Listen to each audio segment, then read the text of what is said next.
And we return here for our rapid recap of the first round of the third leg of the FIDE Grand Prix. And Keti, we had no choice but to choose the game between Levon Aronian and Hikaru Nakamura.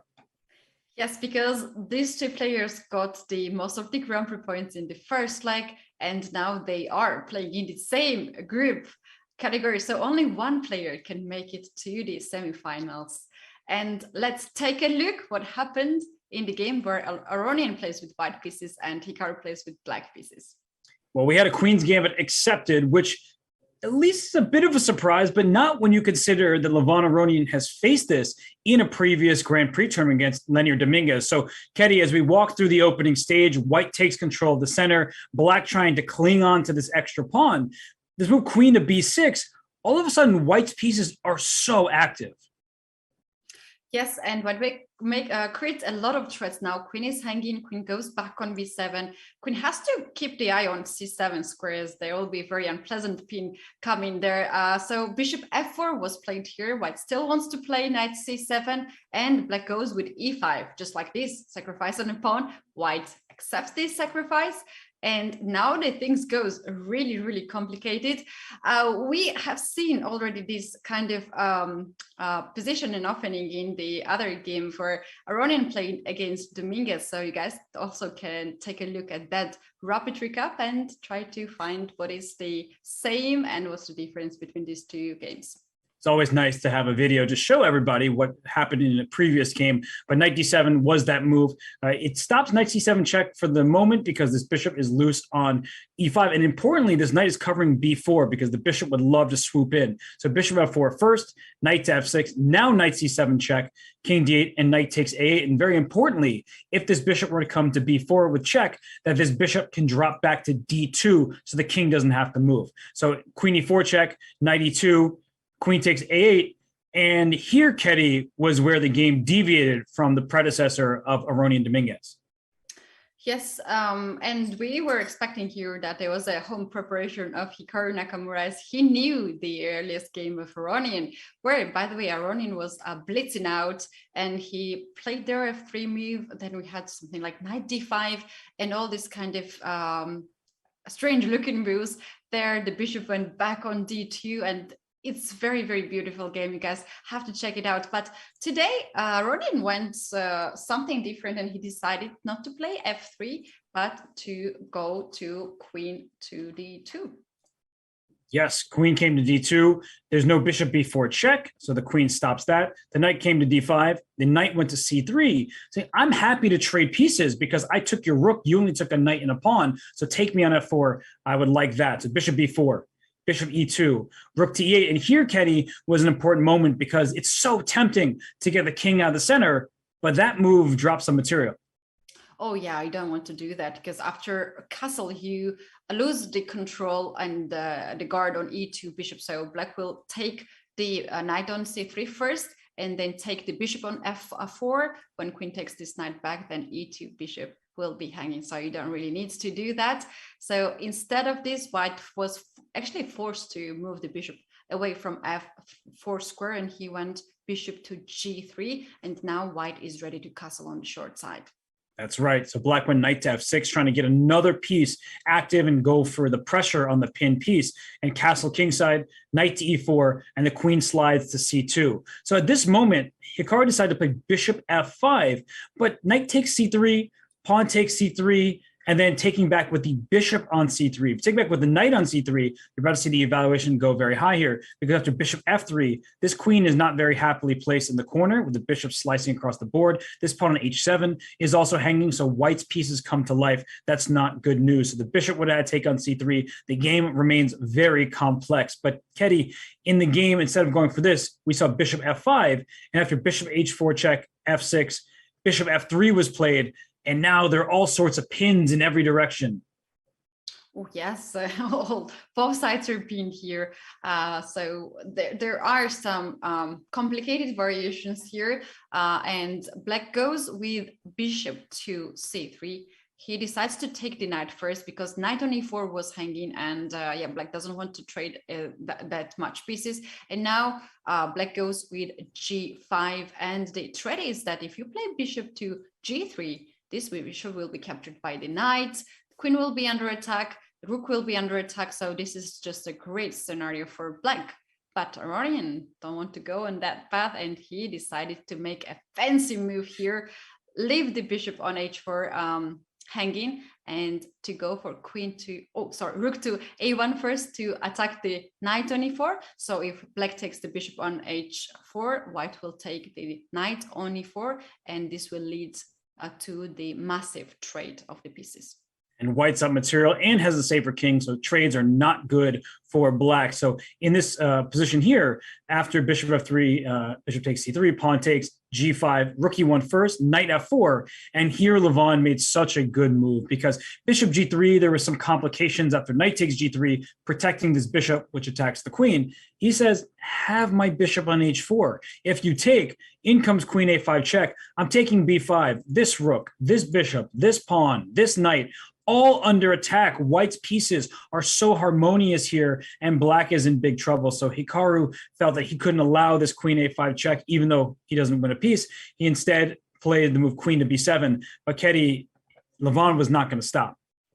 No. With this move, queen b7, Hikaru wanted to guard b5 pawn. So after queen a5 check, the king can go to a d7 or c8, and the b5 pawn is not hanging with the check, and then the bishop is not hanging. But unfortunately for black, a7 pawn is hanging, and Levon went for the queen a7, and any kind of queen trade or piece trade is just better for white because white has an extra exchange. That's right. And it still looks like the bishop is hanging on h4. But after pawn takes, you throw in this move rook a8 check. And once I take on e8, I've removed the defender of your knight. If you block, you also remove the defender and lose the knight on e4. So white would remain in exchange ahead and in good shape. So in the game continuation, rook e6 was played, and Hikaru played this part of the game very well. He kept as many pieces on the board as possible. And Keti, at this moment, when the pawn went down all the way to c2, and then even to c1 promoted to a rook, which is just funny, at this point, there's still some work for white, but Levon, he was confident. Oh, he was very confident here, and he was very sure that this end game is risk-free for him, as we do have two pieces for black, rook for white, and extra 2 pawns. And those 2 pawns Aronian used to get all the attention to the queen side. So he has a plan here, and let's take a look. What is his plan? Well, he starts pushing the outside pass pawn because the black king will be distracted. The king went over, pawn b6, the king came over again, and then d5, pushing them both. If black does not hurry this knight back to stop the pawn, let's say make him play h6, here comes d6. And you can't play king c8 because rook c7 will win this knight down here. And otherwise, I'm just going to play d7, and you have to sacrifice your bishop. So after the move d5, the knight comes back. And this move, Keti, g4, it made sure that black's pieces were not on comfortable squares. Yes, now if bishop goes to g6, this allows white to push d pawn, and you can see the bar goes all the way up for white. Next is d7. Knight cannot stop this pawn being pushed forward. Knight e5 will be met by d7 anyway, and then knight f7 will be met by rook to c7. The idea is now to play rook c8 and then promote the pawn to queen, and this endgame is winning for white, as white has extra material here. So bishop to g6 is impossible to be played. Black has to play this bishop on c8, and this drops the pawn on h7, or white can also go to f6 pawn, rook f7, and rook f6 looks very nice too. And that's what Levon went for. He took this pawn, and he brings his king a little bit, with rook f5 and knight f4, hoping that the g5 pawn is captured because knight h3 would be a fork, but Levon plays h4. And at this point in the game, Keti, we see that white has an extra 2 pawns and the rook for the minor pieces. And it looked like it should just be a win by pushing the pawns, but it wasn't that easy. Hikaru put up some pretty good defense. Yeah, he tried to bring the knight in the center to control g5 pawn, to attack the pawn on g5. And also he decided to bring the king closer to the all the action. So here white has to come up with very precise moves.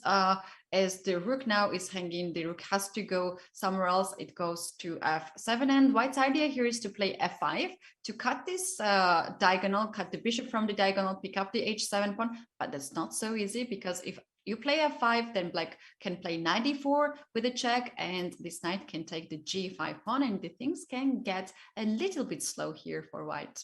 That's right, because what black wants to do is give up this pawn and this bishop or the knight for these 3 pawns here. If that trade happens, yeah, white's up a rook for a minor piece, but that's a theoretically drawn position. So in the game, king g3, bishop g6, the rook went back, and here the rook went to g8, excuse me, and that was actually an inaccuracy. Rook h8 first threatens f5, and only after the bishop escapes, then rook g8 defends the pawn so you can play f5. So Levon slowed his own progress down here, and in doing so, he allowed Hikaru, after rook g8, to play king d6, because f5 looks like it just wins the game, but in fact it hands the draw to black. After bishop f7, the rook can no longer be in line with this pawn. If the rook moves anywhere, the next move for black is knight takes g5, and once that pawn is captured here on g5, black is going to be able to survive the game. It says complete equality, because you want to kick this knight away somehow, but after king f4, there's knight h3 check, and the knight goes back. After king h4, there's knight f3 check, and the knight goes back. So black would have been able to stabilize the position if Levon pushed that pawn to f5 too soon. Oh yeah, that's totally true. So at this point, Levon had almost 1 hour on the clock, while Hikaru was struggling on the clock with 1 minute, 2 minutes maximum. So from this point, after a little bit of inaccuracy here, Levon started to slow down a little bit and find the best way to proceed here. He started to chase the bishop. Rook now to a1, and now very beautiful check, rook to d1. You probably would play king e7 happily, because the king is closer to the king side, and that's what black actually wants. But after king e7, black is losing in just 2 moves, because then rook comes on e1, attacks the bishop, and then when the bishop leaves, then white can win a piece with f5, and this is just a game over for black. So after rook d1 check, black was pretty much forced to cover this check by the bishop.